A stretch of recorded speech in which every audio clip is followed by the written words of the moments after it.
What's up everyone, Jared here, and wow, LG made a big announcement today. So let's dive in with the LG G5's introduction to the world, showing off a new shiny metal body in silver, titan, gold, and pink colors. On the back, the rear power and volume buttons have been redistributed and replaced with a fingerprint scanner. And of course, just above that are the cameras.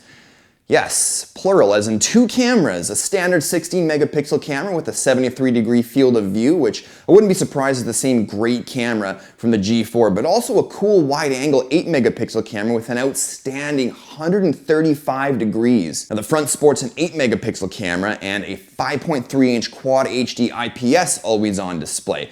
But Jared, what's an always-on display? Well, I'm glad you asked.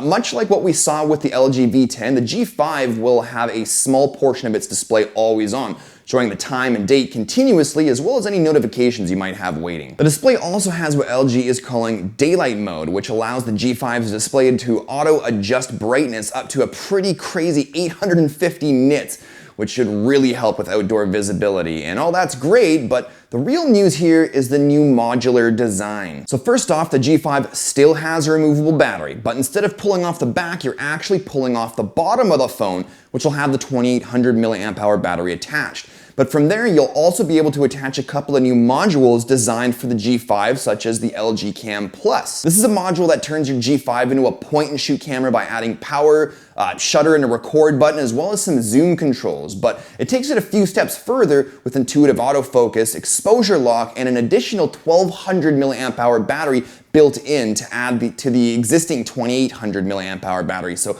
all that should make for a pretty awesome travel companion. And the second module is called the LG Hi-Fi Plus, and it's a portable 32-bit Hi-Fi DAC amp that they've developed with Bang & Olufsen, which transforms your phone into a high-quality audio player. And apparently you'll even be able to connect it to other phones and devices somehow too. But what's a next-gen phone without a performance upgrade, right? Well, the G5 is coming with Qualcomm's latest Snapdragon 820 CPU, the Adreno 530 GPU, and 4 gigs of RAM, which all should shape up to a pretty snappy experience. Other upgrades include USB-C, Quick Charge 3.0, and Android 6.0 Marshmallow, as well as some various software tweaks to the UI, but I'll touch base on all of that as soon as I get my hands on one soon. Anyways, that about does it.